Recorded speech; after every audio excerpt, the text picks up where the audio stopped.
സംസ്ഥാനത്ത് വ്യാപകമായി ഇന്ന് ജോലി ബഹിഷ്കരണം നടക്കും. BLOയുടെ ആത്മഹത്യയിലാണ് ഇപ്പോൾ വ്യാപകമായ പ്രതിഷേധം ആളിക്കത്തിക്കൊണ്ടിരിക്കുന്നത്. കണ്ണൂർ ജില്ലയിലെ ഏറ്റുകുടുക്കയിൽ BLO ആയ അനീഷ് ജോർജ് ആത്മഹത്യ ചെയ്ത സംഭവം സംസ്ഥാനത്തെ ജീവനക്കാർക്കിടയിൽ വലിയ പ്രതിഷേധത്തിന് തിരികൊളുത്തിയിരിക്കുകയാണ്. ഇപ്പോൾ വോട്ടർ പട്ടിക പരിഷ്കരണവുമായി ബന്ധപ്പെട്ട തൊഴിൽ സമ്മർദ്ദമാണ് മരണകാരണം എന്ന് കുടുംബം ആരോപിക്കുമ്പോൾ ഇതിൻ്റെ ഉത്തരവാദിത്വം തെരഞ്ഞെടുപ്പ് കമ്മീഷനാണെന്ന് സംയുക്ത സമരസമിതി നേതാക്കൾ പ്രഖ്യാപിക്കുകയും ചെയ്തിട്ടുണ്ട്. പ്രതിഷേധ സൂചകമായി ഇന്ന് സംസ്ഥാന വ്യാപകമായി BLOമാർ ജോലിയും ബഹിഷ്കരിക്കും. സംസ്ഥാന ജീവനക്കാരുടെയും അധ്യാപകരുടെയും ആക്ഷൻ കൗൺസിലിൻ്റെയും അധ്യാപക സർവീസ് സംഘടനാ സമരസമിതിയുടെയും സംയുക്ത ആഭിമുഖ്യത്തിലാണ് ഈ പ്രതിഷേധ പരിപാടികൾ നടക്കുന്നത്.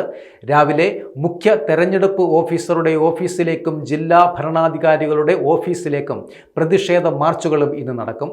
അനീഷിൻ്റെ മരണത്തിൻ്റെ പൂർണ്ണമായ ഉത്തരവാദിത്വം തെരഞ്ഞെടുപ്പ് കമ്മീഷനാണ് എന്ന് സംയുക്ത സമരസമിതി നേതാക്കൾ വ്യക്തമാക്കുകയും ചെയ്തിട്ടുണ്ട്. അതേസമയം തന്നെ ആത്മഹത്യ ചെയ്ത അനീഷ് ജോർജിൻ്റെ സംസ്കാര ചടങ്ങുകൾ ഇന്ന് നടക്കും.